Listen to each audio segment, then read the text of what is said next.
We're going to go over a story we recently wrote at goldsilverbitcoin.com called SpaceX First VP. I never thought I'd see my own government behave like the Soviet state. In that interview, we discuss with American entrepreneur Jim Cantrell, the first VP of SpaceX, how he woke up one day recently feeling like he had been transported back to the Soviet Union, where he worked in the space industry during the 80s. Cantrell posted about his experience in the Soviet Union on Facebook, comparing it to the response to COVID-19 in the United States, which has been called the Great Lockdown by the International Monetary Fund. Quote, "I woke up remembering the old Soviet Union and the way it was under communism," he wrote. "You couldn't open your business without the permission of the government. Store hours set by the government. The news on the radio and TV did the bidding of the state and ignored reality, even though the population knew otherwise.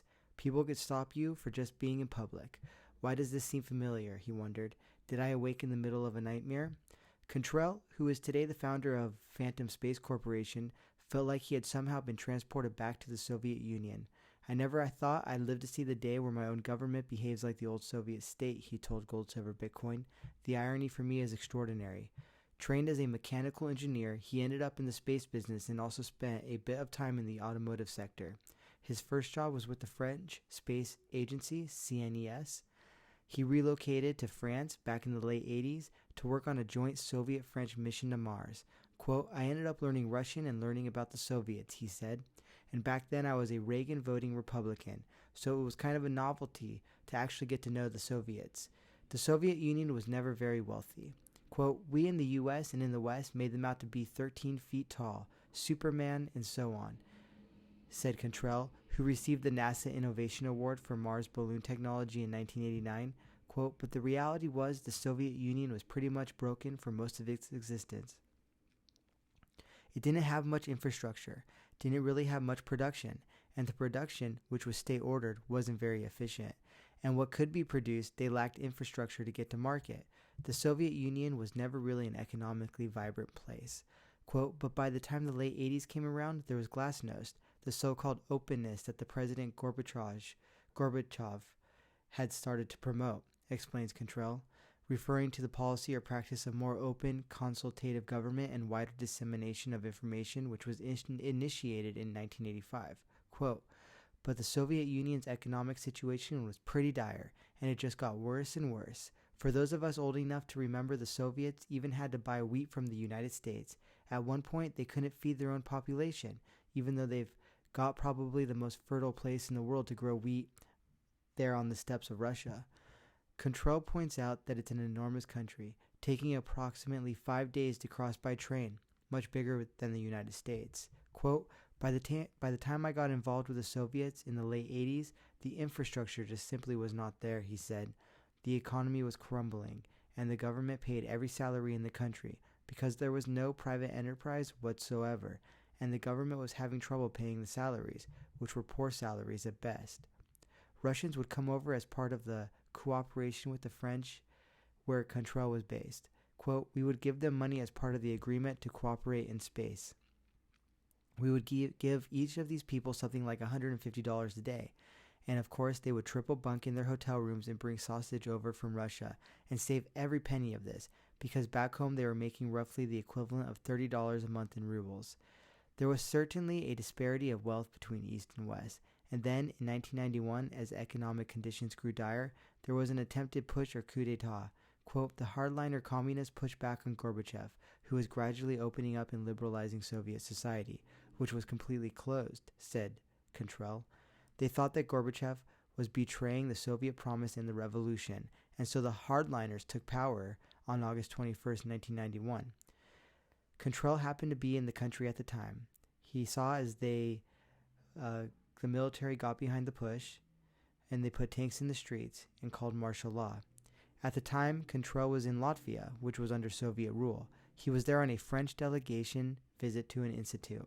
Quote, we went to work in the morning to start at about 10 a.m., and the institute bus came, picked us up, and when we arrived, there was nobody there except this one guy in the meeting room. He's in the corner, and he's got this record player. He's playing Elvis Presley, Love Me Tender, and crying." Cantrell and his colleagues walked in and asked what was going on. "Where is everybody?" asked Cantrell. The workers started explaining that there was a push, and Cantrell noticed that the radio was playing the Soviet anthem in the morning. Quote, I figured somebody had died, but it was the Soviet Union that was dying. Within about 3 days, the push ended and Gorbachev came back to power. But that's when Boris Yeltsin, the first president of Russia, came to power. Quote, there was this great upheaval, and that's when Russia was born, and the Soviet Union died, said Cantrell, who in 2005 founded Vintage Exotics Competition Engineering, which designs and restores vintage racing cars. Quote, during that period, very few people in the country get paid. There's just no money to pay them at that time. This country was getting by on what it could grow, what it could hunt. After the push, Cantrell went back to France. He could see that the program for which he worked was likely dead. Quote, so I headed back to the United States, but nobody in the United States would hire me because they considered me to be a traitor, he said. The defense complex looked at me, having worked with the French and the Russians, and said, wow, it didn't matter that I voted for Reagan back then. I was still a traitor. Cantrell ended up going back to the university from which he graduated. They had a small space lab, and his graduate professor, Dr. Frank Reddy, took pity on him and gave him a job. Quote, within about a month, I was then recruited by one of his friends who was in the Defense Intelligence Agency, said Cantrell. They had a program where they were worried about brain drain out of the Soviet Union, and they were worried, in particular, that the Soviet nuclear weapons scientists and the rocket science scientists would end up in Iran, North Korea, Pakistan, and other places. So they were willing to put in U.S. government money by filtering it through the university to different agencies. Quote, and we went over and worked with the Moscow Aviation Institute directly to start employing the critical kinds of people, said Cantrell. Our orders were to find programs and find the right people and buy things that were on the black market, that were brought to us for sale, that might be considered dangerous. It was the wild, wild west. Cantrell remembers his third trip over there during this period. We stayed in the Ministry of Defense, and at breakfast, there's some officers from North Korea sitting one table away, and the Iranian Revolutionary Guard sitting across the way. It was a surreal kind of thing, Cantrell remembers. It reminded him of that scene in A Few Good Men, where Colonel Jessup talked about eating 90 feet away from Cubans who wanted to shoot him. Cantrell felt like the same thing was happening. The goal was to keep the Russians employed because these people had to feed their families. The technology couldn't end up in the hands of other nations. Quote, a little bit of money went a long way in the country, Cantrell remembers.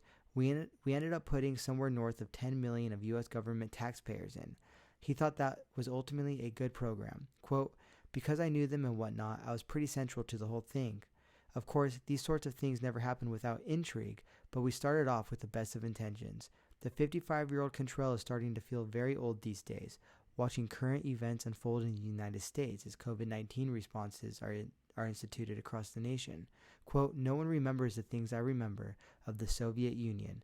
The COVID virus has caused people to panic, and I'm not saying that this virus is fake, but the panic is totally unwarranted, in my opinion, he says.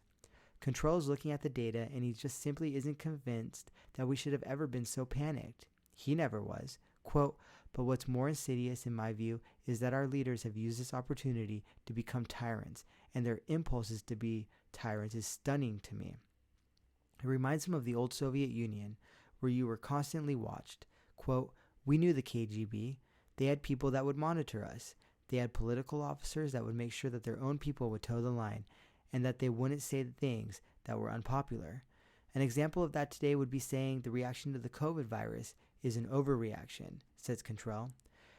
That'd be the sort of thing that the political officers would tell you could not say, and you'd be considered unreliable. You might not get the job next time, or you might be put out to pasture, said Cantrell. Sounds kind of familiar, doesn't it? He asks. We always had that, and we always felt bad for the Soviets, because as a people, as Russians, they were very warm, decent people, and they knew the score. They would talk amongst themselves. They knew who the KGB officers were, and when you would get them aside, they would talk and tell you what's really going on. Their humor really told you what was happening in that society. They had a joke there I loved, where they said, quote, we pretend to work and they pretend to pay us. They were making light of the fact that they weren't paid very much at all compared to the rest of the world. Yet their media, such as Pravda, which means truth in Russian, was a mouthpiece of the state. It was propaganda. Quote, we made fun of it in the West, right? Said Cantrell. Now we practice it over here. You just don't know who to believe in the press anymore. And I'm not taking sides between Fox and CNN. There is so much propaganda going on in our modern press, it's stunning. It reminds me of the old Pravda. Some people in the Soviet Union would read the propaganda, and they would know that it wasn't necessarily the truth. Quote, and in the West, we would sort of have to filter it and see what kind of intelligence we could get out of it. There were people that were hired simply to be propagandists in the Soviet Union. That still happens today. He notes, for instance, the Chinese, who had a propaganda department, which recently changed its name to the publicity department. Propaganda, Cantrell says, is a part of living. In the Soviet Union, you couldn't own your own business. Quote, if you wanted to grow vegetables and sell them, you had to do it on the black market, he recalls. You couldn't stand on the street corner and do it, because you'd get arrested. The country had laws, but no one knew what they were. Quote, you could just get arrested by saying that you had violated some law, Cantrell said. Really what it amounted to was it was a country by permission, not law. You had to have the right permission from somebody, i.e., in today's world, you are an essential worker. Cantrell has a letter from the Pentagon from back then, which allows him to drive around because he is doing work for them. Actually, he has this letter today. Quote, I've got that permission, just like the old Soviet Union, he said. People would do the black market stuff anyhow, which is where we're going with this COVID thing. There's going to be restaurants that are going to open up like speakeasies. For instance, he recalls when he went to Latvia, there were official government restaurants, and they were super expensive because they were for tourists and so on. Then there were the speakeasy restaurants. One of his colleagues knew where one was, so they went down the street in downtown Riga and knocked on a nondescript door. Quote, the door opens up a crack, and you could hear all this music. See all these people inside, recalls Cantrell. And there's some exchange of words, and then the door shuts, and then opens again, and we all are let in. It's this huge, huge room with all these long tables lined up, a band and people playing and eating. This was all private, outside the scope of government. Surely, somebody in the government knew about it, but the restaurant was bribing the right person. Quote, corruption is rampant, and you get permission through bribing or relationships or things like that, said Cantrell. And if you were out walking, even as a tourist, you better have your passport, because you get pulled over by the police for no reason, and if you don't have your documents, then you get thrown in jail, fined, which is a form of corruption because usually the fine goes in the police's pocket. There's really no freedom, he says, and the people knew this. They had been told stories about America and were always very curious about Americans. Therefore, Cantrell was always a very popular guy. There was one time when this group of Soviets came over to France, he recalls, back in the early 90s. They had the supermarket there, which was like the Walmart of France back then, where you got the food, clothing, and all this other stuff combined. Quote, there's nothing like that in the Soviet Union. Absolutely nothing. If you want bread, you have to go to the bread store, and you have to stand in line and get the bread and pay for that. Then you had to go get your meat and stand in line there. Shopping, therefore, was an all-day affair because there were shortages of everything, unless, of course, you were a Communist Party member. Then they have their own special stores that you could go to and you could get your stuff. Quote, so these ordinary scientists and engineers came over and they wanted to go shopping, he said. So we took them to the supermarket, which was this big supermarket, and let them out of the bus there. And none of them would buy anything in the store, but they did look at everything. They walked around and they couldn't believe that there was all these fresh vegetables there. They couldn't believe that you could actually buy wood to build something with and all this stuff. One of them turned to Cantrell and said, quote, we know that these people that go out with these carts full of things go around to the back and return them, because there's no way you can ever have this many riches in a country. We know because this is what our government tells us. Some people, therefore, did believe the propaganda. Quote from Cantrell, you get this sense of a very controlled society where the government knows best. The government tells you what to do, but the government screwed it all up, said Cantrell. And because of the government making bad decisions and controlling the whole thing, everything went to hell. Cantrell recalls the Russian people under the Soviet Union fondly. They weren't commie robots, he says. Maybe in the 40s and 50s they kept their mouths shut until you got behind their apartment door, he said. Very few lived in homes, and public spaces were very dirty, including hallways and apartment complexes in the streets. Quote, it's a filthy country, but you get into the apartments and it's very well taken care of, said Cantrell. The Soviets took much better care of material possessions than the Americans ever did. Part of that was lack of material possessions in the first place. Control used to ask why public spaces were so filthy. The answer was essentially, if one person cleaned it, no one else would help. It's different in the U.S. Quote, we have whole neighborhoods where people have associations that you have to maintain cleanliness of outside public spaces, he said. Quote, it's something very important in our society, and I think that's a natural tendency, but communism destroyed it because it killed a reason to care for it. To Cantrell, this sounds like what we're going through now in the United States and elsewhere in the West. Quote, I just watched this whole mess that we've created, an economic mess by allowing the government to control our movements, and there is no constitutional backing for any of it. This is now a Fifth Amendment issue. He wishes the people in the U.S. would do a little bit better in their high school civics class and understand the Constitution, the Bill of Rights, and the Declaration of Independence. Quote, literally millions of our citizens have died to preserve our freedoms. Millions of people died fighting for our freedoms, and here we are voluntarily giving them up. He says the United States is a unique country. Quote, this is one of the things that's made us great, and unfortunately, this panic somehow has shown me how vulnerable the public is to this kind of stupidity, he said. So I guess I'm not surprised that things like the Soviet Union and Communist China have happened over the years. Cantrell says we already find ourselves in a similar situation to then. You can't disagree with the party line. Climate change was no different. Quote, in climate change, you're labeled a denier, which is particularly insidious and offensive to me, because denier derives from this term Holocaust denier, said Cantrell. There is a group of people who truly believe the Holocaust never happened, and it's their right to believe this if that's what they want to believe, but I find it disgusting. The implications is that to scientifically question the validity of the models behind climate change is the equivalent of denying that 6 million Jews were killed by Nazis in World War II. Quote, absolutely unthinkable kinds of comparison, says Cantrell. I'm personally very offended by the kinds of language that these people throw about to maintain mind control. The people like that, they're no different than the Bolsheviks that tortured the entire Soviet Union. The death tolls under the Soviets were something like 34 million killed under Stalin alone. Not only did he throw 10 to 11 million people at the Nazis, but there were purges of Jews, aristocrats, intellectuals, and etc. They were sent, if they didn't think right, to the Siberian workers' camps. Alexander Solzhenitsyn, an outspoken critic of Soviet Union and communism generally, helped to raise global awareness of the Gulag labor camp system in the book Gulag Archipelago. Being in the tech industry, Cantrell has dealt with venture capital for a while. Quote, on my Twitter feed, I don't say anything political because I once had an investor, when I said something negative about Obama, call me a racist. It's this whole thought control that people are trying to enforce, and it doesn't lend to a healthy dialogue. When you don't have a healthy dialogue and healthy debate, you get what we've got today. Now we have this virus. Quote, it's real and it's spreading. Yes, it's a threat. But suddenly we went from 1 million people who were going to die in the United States down to 200,000, said Cantrell. At the time of this recording, it's about 120,000 people who have died due to coronavirus.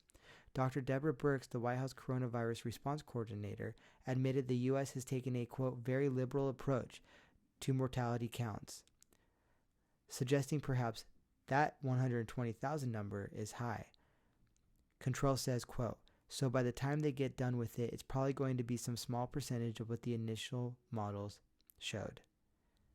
He's referring to the flawed imperial model, which was promoted by the now disgraced Neil Ferguson, who had to ultimately resign from his position in the UK government. Quote, Cantrell, I submit to you that if we had a society that was more open to debate and to finding real solutions based on logic, science, and fact, that we wouldn't be where we are today with these lockdowns. A lot of people will tell you, this is like believing in God. If there is a God, you better believe in it, just in case, right? If you want to live your life that way, that's fine, but you can't force me to live my life that way. In short, Cantrell is angry. Quote, this is the sort of mind control we used to have in the Soviet era, and they had re-education camps they would send people to, he said.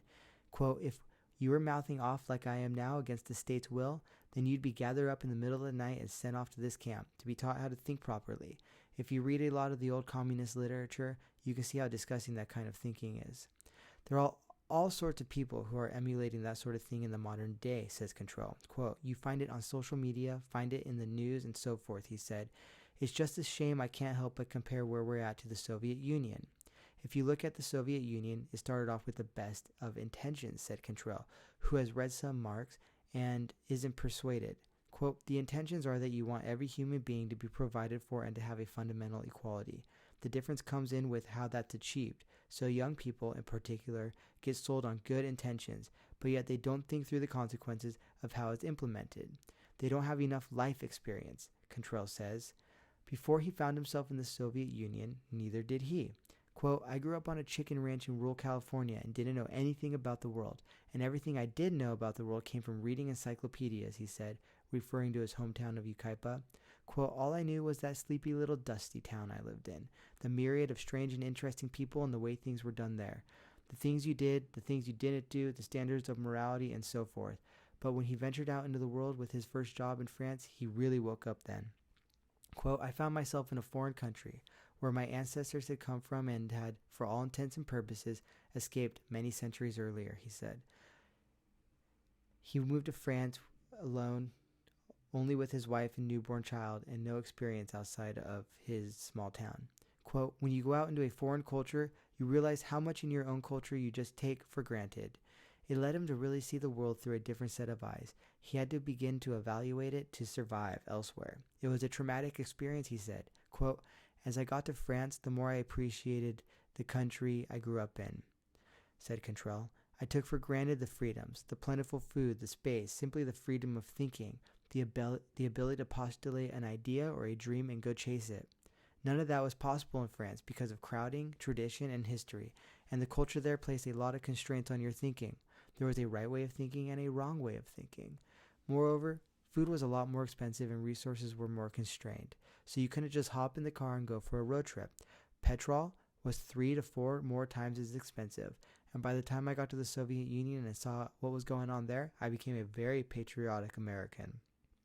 We have something here very unique, and something unique in the entire history of the world. I believe, and as time went on, it became clear to me the reason this happened and the reason this sustains is because of immigration. It's the lifeblood that keeps this country alive, says Cantrell. Quote, if you go back to the 1600s and the 1700s, the very early days of settlement here, there was no way for people to know what it was like before they settled, he said. They would hear from the relatives, friends, or colleagues, and you could come to America and make your way. Can you imagine landing on this shore and there are nothing but trees and you've got whatever you can carry with you and your family, maybe, and you then have to make your way? The kinds of people that did that were not ordinary people. Quote, most of society would not do that because it's frightening, challenging, and is not the sort of thing that normal people do. There is sort of a screw loose, if you will. It is this gene that is selected for here in the United States. We do think differently in this country, even today, though immigrants are still maligned. Cantrell today lives 50 miles from the Mexican border. Some of his best friends are from Mexico. They legally immigrated to the United States. Quote, they're some of the best people I know, he said. Think about what it takes for them to leave Mexico, which is in a lot of ways poor and has a lot of corruption, just like the Soviet Union. They make their way through the desert in the night, or maybe they cross illegally. That's actually the spirit he wants here, he says. One of the best things young people can do is go and see the world. Quote, see how good we have it here, he says, and to preserve what we have. And our freedom is so important, and as the U.S., we've been the beacon of hope and the beacon of good in the world, not the beacon of bad. Sure, when Cantrell was young, he was very critical of the United States. Quote, I listen to the same stuff that gets repeated today, like about Vietnam. Of course, we have done some bad things, but if you look at the totality of it, who rebuilt Western Europe, and was that way better than Eastern Europe? You bet. We've been a force for good, and that's because like-minded people have gotten together through immigration and built what we have here. This is the best country in the entire world, and it's a damn shame to throw it away.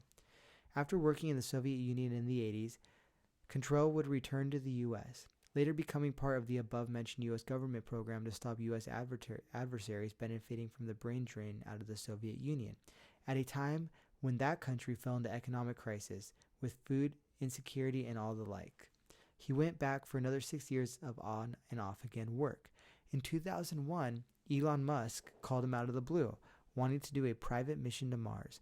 Musk wanted to buy Russian rockets because they were cheaper than their American counterparts, something with which Cantrell was very familiar. And that's how SpaceX started.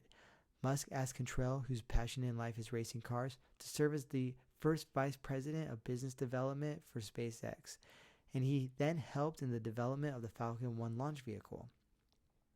He then left and did a lot of consulting for the Department of Defense, space warfare, and more recently has been involved in some automotive businesses and rocket startups.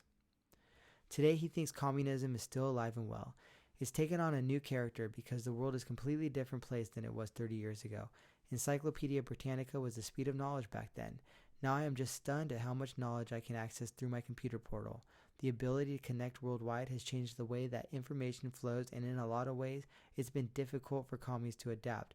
If you go back to China at Tiananmen Square in 1989, where students were protesting, they wanted Western-style freedoms, the communist Chinese let it happen because there were Western cameras there. But the threat got so large that they ran the tanks through Tiananmen Square and ran students over and so on. That's where the iconic imagery of a man standing before a tank came from. Quote, the instantaneous connection everywhere has changed the velocity of action and Chinese communist access to each and every individual, said Control. The propaganda can be brought directly to Americans through the internet, and there's propaganda from many different angles, and the capitalists don't have a propaganda arm because they are busy making money. Control believes we are seeing a third wave of communism that is being lightly called socialism. While we see the fall of the Berlin Wall as precipitating the fall of communism, perhaps there has been a middle way that has been perpetuated in the decades since, in which capitalism and communism merge into a new system. Zbigniew Brzezinski referred to such a system, such as the Chinese system, as commercial communism. Control has seen a major transformation of Chinese society in his life into this sort of system. Quote, back in the 70s, I remember when Kissinger and Nixon went over there. China was very isolated. During the Cultural Revolution, they went through the same purges that Stalin did. They got rid of the intelligentsia, the so-called intellectuals, and mashing of all wealth into a common denominator. But the whole engagement with China was at the time seen as a play against the Soviet Union. At the time, the Chinese and the Soviets were fighting each other on the borders.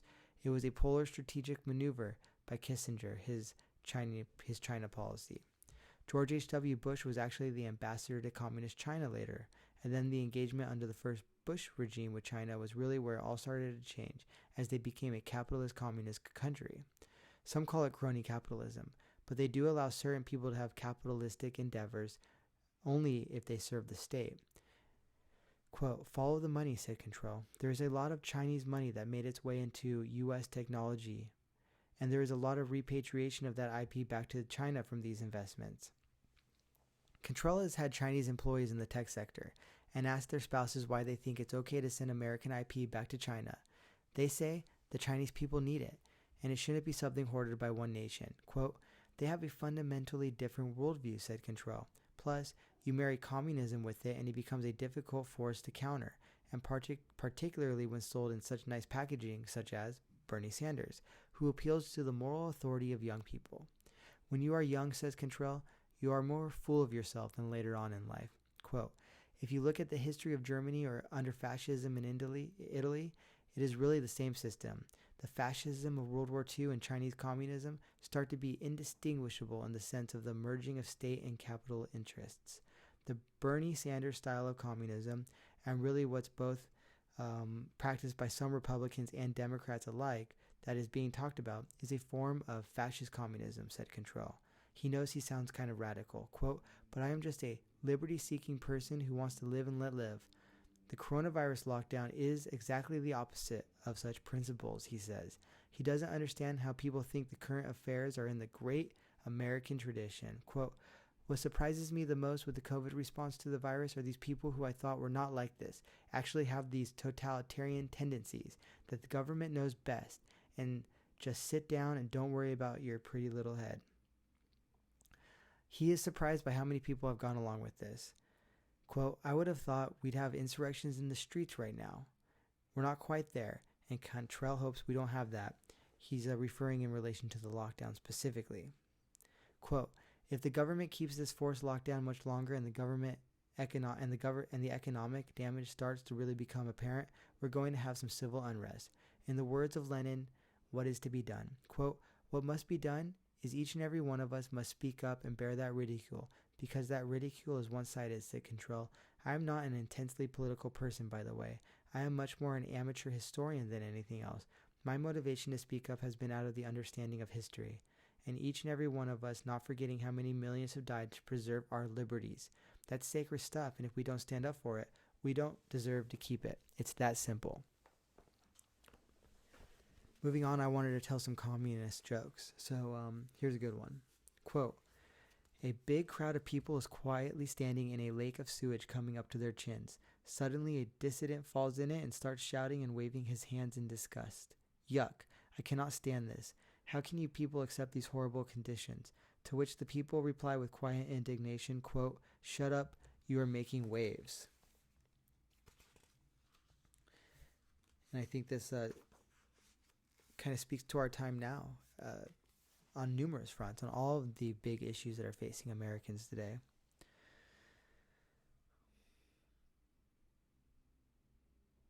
What would happen if they started building communism in the Sahara Desert? Answer, there would soon be shortages of sand. Thank you for listening. This is Gold, Silver, Bitcoin, and we've gone over an article that you can find at goldsilverbitcoin.com, of course, and it's called SpaceX First VP. I never thought I'd see my own government behave like the Soviet state. Have a great day, everyone.